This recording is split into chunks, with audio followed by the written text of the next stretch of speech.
अस्सलामुअलैकुम। आज हम लेकर आए हैं उर्दू नॉवेलेट ज़ीस्त की क़िस्त नंबर 5, जो कि मुसन्निफ़ा मरियम सिद्दीक़ा ने लिखा है। क़िस्त को मुकम्मल देखें और चैनल को सब्सक्राइब कर लें ताकि आप आगे इसी तरह के मज़ेदार नॉवल पढ़ सकें। शुक्रिया। ज़री और वजही का कंबाइंड फंक्शन था और अब शाम होने चली थी और शादी की तैयारियां ज़ोरों शोर पर थीं। अब सब मेहमानों की आमद शुरू हो गई थी। वजही तैयार था। सब्ज कुर्ता शलवार में वो हसीन लग रहा था और उसकी हल्की दाढ़ी, भूरी आंखें, वो बहुत खूबसूरत लग रहा था। कमरे में दाखिल होते आलम और शाहवीर ने उसे देखकर आंखें टिमटिमाई।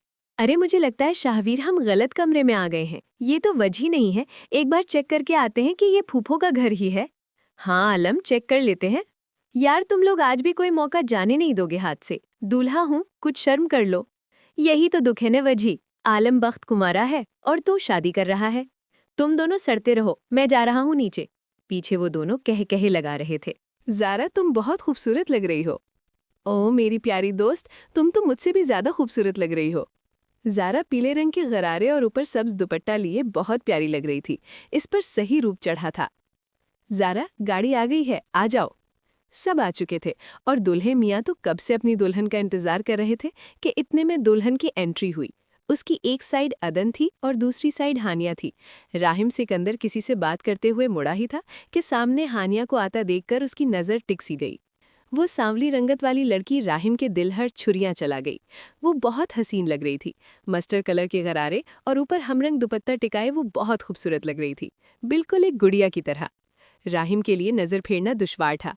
ऊपर से गजब ये हुआ कि उसने अपनी भूरी आंखें उठाईं तो सब्ज आंखों से जा मिली। राहिम के दिल की धड़कनें तेज हो गई। उसने जल्दी से चेहरा मोड़ लिया था। हानिया को कहीं दिल में उसका ऐसा करना अच्छा नहीं लगा। ज़ारा को स्टेज के पास लाया गया तो वजही जल्दी से उठकर उसका हाथ थामने लगा। ये देखकर सब मुस्कुरा दिए।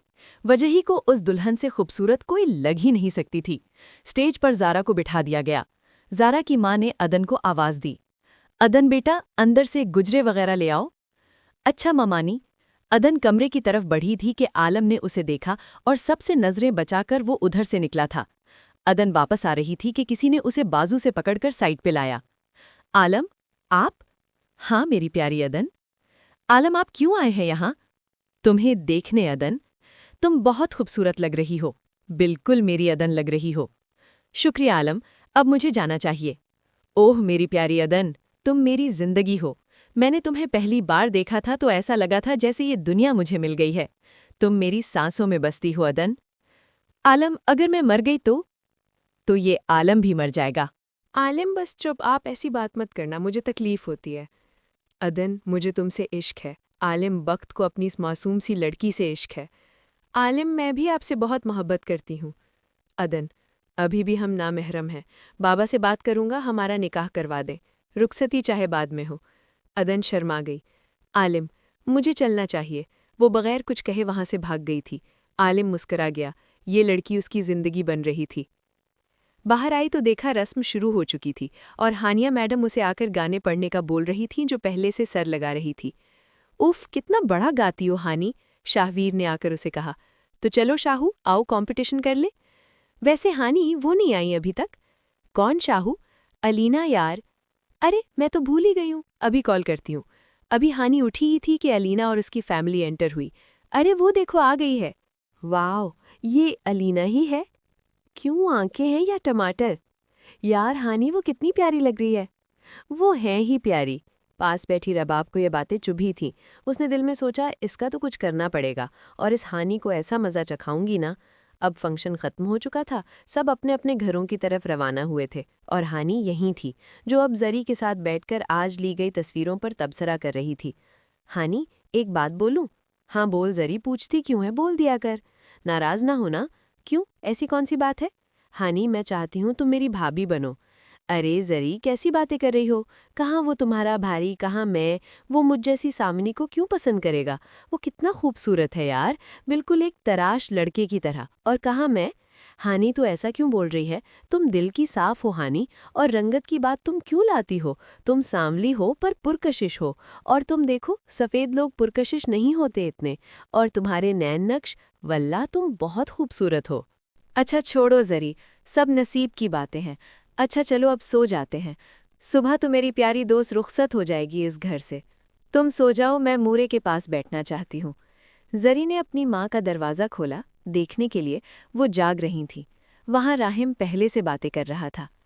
मूरे और भाई, आप लोग जाग रहे हैं? हाँ बेटा, आओ। आप लोग रो क्यों रहे हैं? कुछ नहीं बेटा, बस ऐसे ही दिल उदास है। तुम चली जाओगी? लाला आप ही समझाएं, रावलपिंडी ही तो है, ज़्यादा दूर भी नहीं है।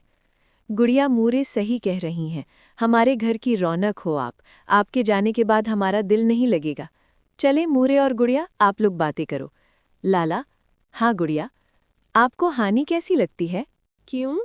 लला, मैं चाहती हूँ वो मेरी भाभी बने, पर गुड़िया ऐसा नहीं हो सकता, और आप अभी ये नहीं सोचो। अभी मैं शादी नहीं करना चाहता। ओके लाला। जरी बेटा।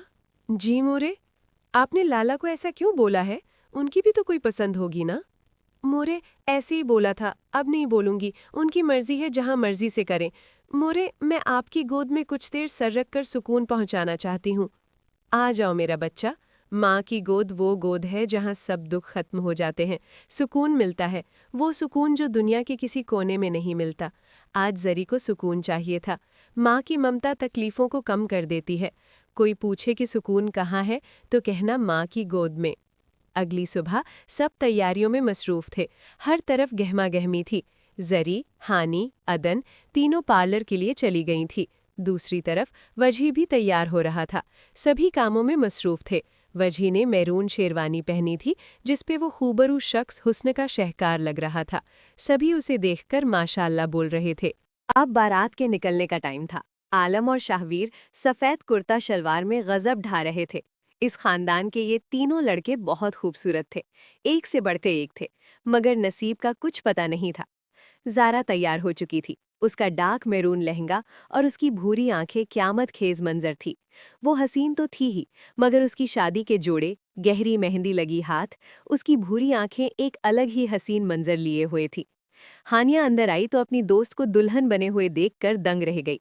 उसके दिल ने सदा लगाई, आज तक इससे खूबसूरत दुल्हन नहीं देखी। जरी हानिया को घूरते देखकर बोली, क्या ज़्यादा लगा दिया इन्होंने मेकअप? मैंने उनसे बोला भी था कम थोपना। नहीं जरी, तू बहुत खूबसूरत लग रही है। मैं तो बस ये सोच रही थी, आज से पहले इतनी हसीन दुल्हन देखी कभी मैंने। तू बहुत खूबसूरत लग रही है माशाल्लाह। अल्लाह तुझे ढेर सारी खुशियां अता करे, मेरी जिगरी दोस्त। जरी, बारात आ चुकी है, तू बैठ, मैं जा रही हूँ। मैं भी तो देखूं मेरे जीजा जी कैसे लग रहे हैं। सुनो लड़कियों, रिबन को छोड़ना नहीं जब तक वो हमारी डिमांड पूरी ना करे। हानिया ने सबको समझाया और थाल उठाई आगे आई।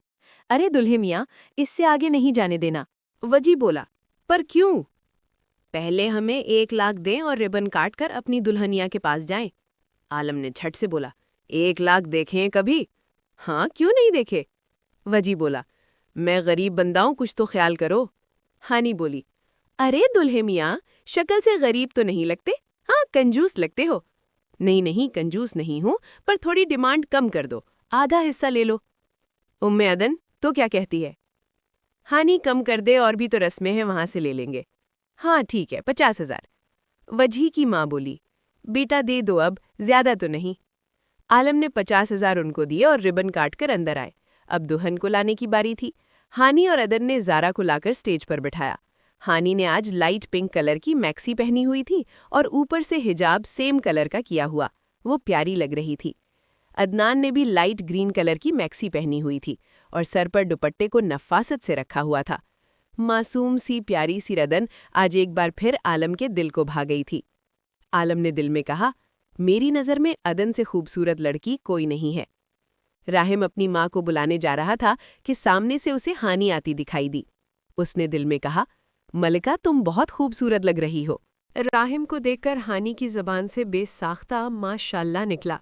वो शहजादों की आन बान रखने वाला आज किसी रियासत का शहजादा लग रहा था। सब रस्में वगैरह हुईं और सब फैमिली ने तस्वीरें बनाईं। अब रुखसती का वक्त आ चुका था। सबकी आंखों में आंसू थे। जरी की माँ, राहिम, सबकी आंखें भर आई थीं। हानी भी रो रही थी। उसकी प्यारी दोस्त, अब इसकी दोस्त तो थी, पर आज वो किसी के नाम के साथ जुड़ चुकी थी। एक उदासी सी थी। आज घर की लाडली बेटी को रुखसत कर रहे थे। ऐसे ही जरी को रुखसत किया गया और सब मेहमान आहिस्ता आहिस्ता निकल रहे थे।